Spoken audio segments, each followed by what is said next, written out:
Hello दोस्तों, कैसे हैं आप सभी का एक बार फिर से हमारे चैनल पर स्वागत है। दोस्तों, इस वीडियो में हम बात करेंगे बौद्ध धर्म और जैन धर्म से रिलेटेड कुछ महत्वपूर्ण बातें जो किसी भी एग्जाम के दृष्टिकोण से एक बहुत ही महत्वपूर्ण टॉपिक है। वीडियो शुरू करने से पहले आइए हम देखते हैं आज का अपना मोटिवेशनल कोट। हमारी सबसे बड़ी कमजोरी यह है कि हम प्रयास करना छोड़ देते हैं, जबकि सफलता का एक रास्ता है, वो है कि एक बार और प्रयास किया जाए।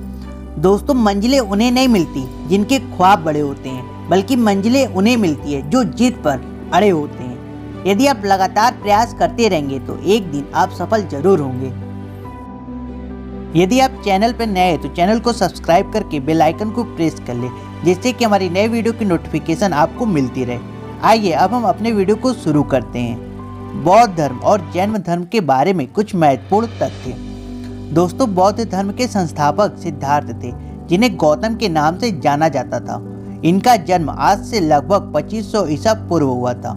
बुद्ध क्षत्रिय थे तथा शाक्य नामक एक छोटे से गढ़ से संबंधित थे। युवावस्था में ही इन्होंने अपना घर छोड़ दिया था और ज्ञान प्राप्ति के लिए वो लगातार इधर उधर घूमते रहे। ज्ञान प्राप्ति के लिए वो बोध गया गए, जहाँ पीपल के पेड़ के नीचे बैठकर उन्होंने तपस्या की, जहां से उन्हें ज्ञान की प्राप्ति हुई। दोस्तों, ज्ञान प्राप्ति के बाद वो बुद्ध के रूप में जाने गए और यहां से जाने के बाद वो सारनाथ चले गए थे। सारनाथ वाराणसी में आने के बाद उन्होंने यहीं पर अपना पहला उपदेश दिया था। दोस्तों, गौतम बुद्ध की मृत्यु 483 ईसा पूर्व में कुशीनारा में नदी में स्नान के दौरान हो गई थी, जिसे बौद्ध धर्म में महापरिनिर्वाण कहा जाता है। जहाँ पे उन्होंने उपदेश दिया था उसे सारनाथ का स्तूप नाम दिया गया था। आइए अब हम देखेंगे बौद्ध धर्म से जुड़े कुछ महत्वपूर्ण प्रश्न। गौतम बुद्ध का जन्म कब और कहाँ हुआ था?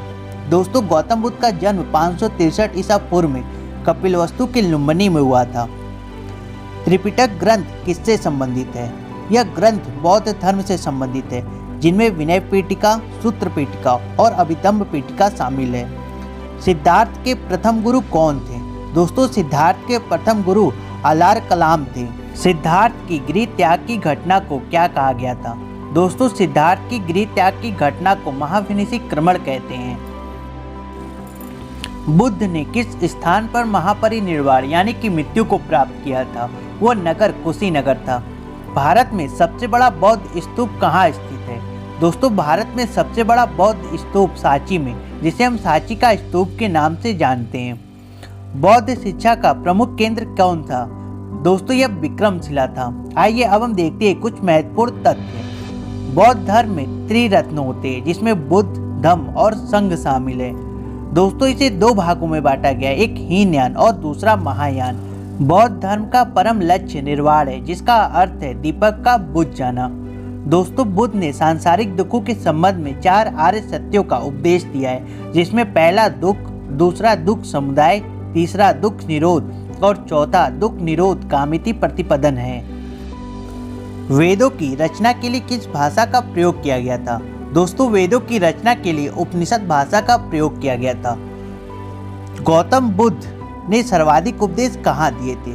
दोस्तों, गौतम बुद्ध ने अपने सर्वाधिक उपदेश श्रावस्ती में दिए थे। नेक्स्ट हम बात करते हैं बौद्धों के लिए विख्यात विक्रमशिला विश्वविद्यालय की स्थापना किसने की थी? दोस्तों, विक्रमशिला विश्वविद्यालय की स्थापना राजा धर्मपाल ने की थी। किसके द्वारा तृतीय बौद्ध संगति को संरक्षण प्रदान किया गया था? तृतीय बौद्ध संगति को संरक्षण सम्राट अशोक द्वारा प्रदान किया गया था। बौद्ध धर्म और जैन धर्म दोनों के उपदेश किसके शासनकाल में दिए गए थे? दोस्तों, बौद्ध धर्म और जैन धर्म के दोनों के उपदेश बिंबिसार के शासनकाल में दिए गए थे। नेक्स्ट हम बात करते हैं महावीर स्वामी का जन्म किस क्षेत्रीय गोत्र में हुआ था? दोस्तों, महावीर स्वामी का जन्म जांत्रिक गोत्र में हुआ था। किसे एरिया की रोशनी द लाइट ऑफ एशिया कहा जाता है? दोस्तों, the light of Asia Gautam Buddha को कहा जाता है। महावीर स्वामी का मूल नाम क्या था? महावीर स्वामी का मूल नाम वर्धमान था। नेक्स्ट हम बात करते हैं किस शासन के शासनकाल में नेपाल में बौद्ध धर्म का गमन हुआ था? दोस्तों, नेपाल में बौद्ध धर्म का गमन अशोक के शासनकाल में हुआ था। बुद्ध की मृत्यु के बाद प्रथम बौद्ध संगति की अध्यक्षता किसने की थी? दोस्तों, प्रथम बौद्ध संगति की अध्यक्षता महाकश्यप ने की थी। किस नगर में बौद्ध प्रथम बौद्ध संगीति या सभा का आयोजन किया गया था। दोस्तों यह नगर राजगृह था। बौद्ध ग्रंथ पिटकों की रचना किस भाषा में की गई थी? दोस्तों पिटकों की रचना पाली भाषा में की गई थी। आइए अब हम देखेंगे प्रमुख बौद्ध संगीतियाँ कहाँ हुई थी। दोस्तों प्रथम बौद्ध संगीति 483 ईसा पूर्व में राजगृह में हुआ था, जिसकी अध्यक्षता महाकश्यप कर रहे थे और यह अजात शत्रु के शासन काल में हुआ था। वहीं अगर द्वितीय बौद्ध संगीति की बात करें तो यह 383 ईसा पूर्व में वैशाली में हुआ था, जिसकी अध्यक्षता साबाकामी कर रहे थे। द्वितीय बौद्ध संगीति कालाशोक के शासन काल में हुई थी। दोस्तों अगर वहीं हम तृतीय बौद्ध संगीति की बात करें तो यह 255 ईसा पूर्व में पाटलिपुत्र में गोमती पुत्र तितस के अध्यक्षता में हुई थी और उस समय के जो शासक थे वो अशोक थे। चतुर्थ बौद्ध संगीति कुंडलवन में हुई थी, जिसकी अध्यक्षता वसुमित्र कर रहे थे और यह कनिष्क के शासन काल में हुई थी। इसे हम एक ट्रिक के माध्यम से याद कर सकते हैं। आइए अब हम बात करेंगे जैन धर्म से जुड़े कुछ महत्वपूर्ण तथ्यों के ऊपर। दोस्तों आज से लगभग 2500 वर्ष पूर्व जैन धर्म के 24वें व अंतिम तीर्थकर वर्तमान महावीर ने अपने विचारों का प्रचार किया था। वह वज्जी संघ के लिच्छवे कुल के एक क्षत्रिय राजकुमार थे। लगभग 30 वर्ष में घर छोड़ने के बाद और 12 वर्ष की कठिन तपस्या के बाद उन्हें ज्ञान की प्राप्ति हुई थी। जैन शब्द की उत्पत्ति जिन शब्द से हुई है, जिसका वास्तविक अर्थ होता है विजेता। दोस्तों महावीर स्वामी ने अपनी शिक्षा प्राकृत में दी थी और उन्होंने अहिंसा का कड़ाई से पालन करने को भी कहा था। मगध में बोली जाने वाली प्राकृत भाषा मागधी कहलाती थी। संघ महावीर और गौतम बुद्ध दोनों का यह मानना था कि सच्चे ज्ञान की प्राप्ति घर छोड़ने के बाद ही संभव है और इसके लिए उन्होंने संघ नाम की एक संस्था बनाई थी। दोस्तों संघ में रहने वाले भिक्षुओं से संबंधित नियम विनय पीठिका में मिलते हैं। आइए अब हम देखते हैं कुछ महत्वपूर्ण प्रश्न। जैन तीर्थकर पार्श्वनाथ द्वारा प्रतिपादित 4 महाव्रतों में महावीर स्वामी ने 5वें महाव्रत के रूप में क्या जोड़ा था? दोस्तों महावीर स्वामी ने 5वें महाव्रत के रूप में ब्रह्मचर्य को जोड़ा था। महावीर स्वामी का प्रथम शिष्य कौन था? दोस्तों महावीर स्वामी का प्रथम शिष्य जामिल थे। त्रिरत्न सिद्धांत, जिसमें सम्यक धारणा, सम्यक चरित्र और सम्यक ज्ञान, जिस धर्म की महिमा है वो कौन सा धर्म था? दोस्तों यह जैन धर्म से संबंधित है।